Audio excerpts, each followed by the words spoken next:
दसरा मेळाव्याच्या माध्यमातून आपली ताकद वाढत गेल्यास महाराष्ट्रातील राजकारणाचा केंद्रबिंदू आरेवाडीचं बिरोबा बन ठरेल असं मत आमदार गोपीचंद पडळकरांनी बहुजनांच्या दसरा मेळाव्यात बोलताना व्यक्त केलंय।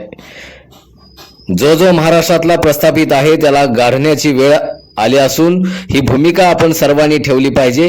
ती जर भूमिका ठेवू शकत नसाल तर तुम्ही पुढे काहीही करू शकत नाही असंही त्यांनी यावेळी व्यक्त केलंय। आगामी विधानसभा निवडणुकीमध्ये शरद पवार जातीमध्ये भांडणं लावण्याचं स्वप्न पाहत आहेत। हे शरद पवारांचं स्वप्न उद्ध्वस्त करण्याची तयारी गरीब मराठा ओबीसी आणि मायनर ओबीसीनी ठेवली पाहिजे। महाराष्ट्राचा चेहरा मोहरा बदलणार म्हणणाऱ्या शरद पवारांनी 40 वर्ष सत्ता असताना तो का बदलला नाही, तेव्हा त्या ठिकाणी लोटत होता का, असा सवालही गोपीचंद पडळकरांनी उपस्थित केलाय। दरम्यान गावागावातील लोहार सुतार कुंभार जरी एकत्र आले तरी महाराष्ट्राचं राजकारण बदलण्याची ताकद त्यांच्यात आहे। ही ताकद विसरू नका। आपल्या आरक्षणाचे 9 दिवस संपलेत, आता धनगरांच्या आरक्षणाचे 9 दिवस संपलेत। धनगरांच्या आरक्षणाची अंमलबजावणी सरकारने करावी आणि त्यांना भंडारा उधळण्याची संधी सरकारने द्यावी, ही राज्य सरकारकडे विनंती असल्याचंही पडळकरांनी म्हटलंय। यायलाच पाहिजे असं अजिबात सांगितलं नाही, तरी तुम्ही इतक्या मोठ्या संख्येने आलाय। मी विश्वासानं सांगतो, जर अशी ताकद वाढत गेली तर एक दिवस महाराष्ट्राच्या राजकारणाचं केंद्रबिंदू हा आरेवाडीचा बिरोबा बन ठरेल। हे केंद्रबिंदू ठरेल आणि ते केंद्रबिंदू ठरवण्यासाठी तुम्ही सगळ्यांनी एकत्रित आला पाहिजे, एक जीव झाला पाहिजे, ताकदीनं एकत्रित आला पाहिजे, आपली भूमिका मांडली पाहिजे, आपण आपल्या विषयावरती बोललं पाहिजे। जोपर्यंत तुम्ही तुमच्या विषयावरती बोलणार नाही तोपर्यंत तुम्हाला कुणी न्याय देईल अशी परिस्थिती महाराष्ट्राच्या मातीमध्ये नाही मित्रांनो। आणि म्हणून हे सगळे विषय तुम्ही समजून घ्या। बीके कोकरेंनी जी संघटना स्थापन केली होती महाराष्ट्रामध्ये, त्या संघटनेचा बारामतीच्या बांडगुळांनी माती केली, खून केला, राजकीय खून केला। नंतर बीके साहेबांचा मृत्यू झाला। अरे तो मृत्यू मी समजत नाही, तो राजकीय खून समजतो। बीके कोकरेंच्या काळामध्ये एवढी यंत्रणा नव्हती, आपण एकत्रित येऊ शकत नव्हतो, ताकदीने त्या विषयावरती बोलू शकत नव्हतो। पण आता ती परिस्थिती नाही आहे। आता तुमच्याकडे सगळ्या सोशल साईट आहेत, तुम्ही त्याच्यावरती व्यक्त होऊ शकता, त्याच्यावरती बोलू शकता, तुम्ही तुमची भूमिका मांडू शकता।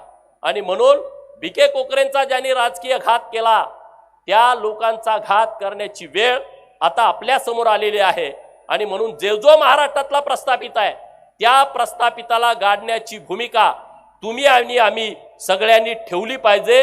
तुम्ही जर ती भूमिका ठेवणार नसाल तर तुम्ही पुढे काही करू शकत नाही। एकटा गोपीचंद काही करू शकत नाही। तुम्हाला बोलतोय, आम्ही ऐकतो आणि जातो, तुम्ही त्या भूमिकेवरती आलं पाहिजे। गरीब मराठ्याचं पोरगा असू द्या, त्याच्या पाठीमागे ठामपणे उभा राहावा, पण प्रस्थापिताला खोल खड्ड्यात गाडण्यासाठी जे करावं लागेल ते तुम्ही करण्याची गरज आहे आणि ते तुम्ही सगळ्यांनी ताकदीने केलं पाहिजे। ही माझी तुम्हाला सगळ्यांना विनंती आहे।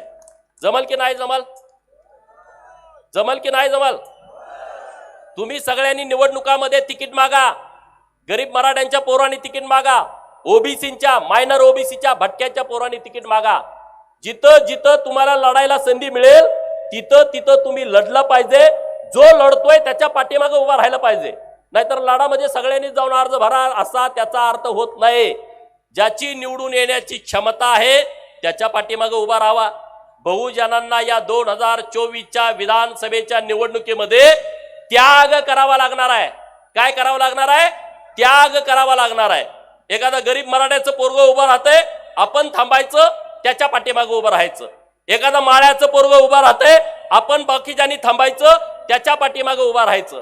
एखादा वंजारी समाजाचा पोरगा लढतोय ताकदीनं, त्याच्याकडे निवडून येण्याची क्षमता आहे, आपण सगळेजण थांबायचं, त्याच्या पाठीमागे उभं राहायचं। एखादा धनगर ताकदीनं लढतोय, त्याच्या मागे तुम्ही उभं राहायचं, बाकीच्यांनी थांबायचं। एखादा रामोशाचा पोरगा म्हणत असेल की मी महाराष्ट्रामध्ये विधानसभेमध्ये आम्ही एकदाही गेलो नाही, आम्हाला लढायचं आहे, त्या पोराच्या पाठीमागे आपण ताकदीनं उभा राहायला पाहिजे।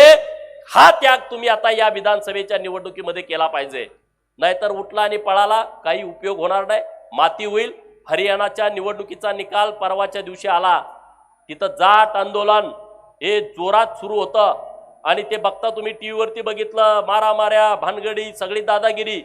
तिथला ओबीसी, तिथला मायनर ओबीसी एकत्रित आला आणि त्यांचे काँग्रेसचे तिथले मनसुबे त्यांनी उद्ध्वस्त करून टाकले आणि राज्याचा निकाल बदलला. आपली निवडणूक आता पुढच्या महिन्यामध्ये येते. तर तो जे स्वप्न इथं शरद पवार बघतायत महाराष्ट्रामध्ये, जाती जातीमध्ये भांडणं लावून, जाती जातीमध्ये तेढ निर्माण करून, ते शरद पवारांचं स्वप्न उद्ध्वस्त करायची तयारी गरीब मराठा, ओबीसी आणि मायनर ओबीसीनी ठेवली पाहिजे. ठेवणार की नाही ठेवणार? मी बोलतोय ते योग्य आहे का अयोग्य आहे?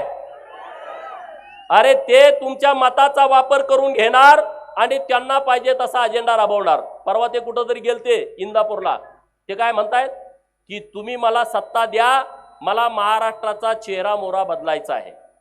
काय? तुम्ही मला सत्ता द्या, मला महाराष्ट्राचा चेहरा मोहरा बदलायचा आहे. मग आता 40 वर्ष काय तिथं तुम्ही लुटत होता का? 40 वर्ष तुमच्या हातामध्ये सत्ता होती, बरोबर की नाही? तुम्ही 4 वेळा मुख्यमंत्री, आता परत तो नातू त्याला मुख्यमंत्री पदाचं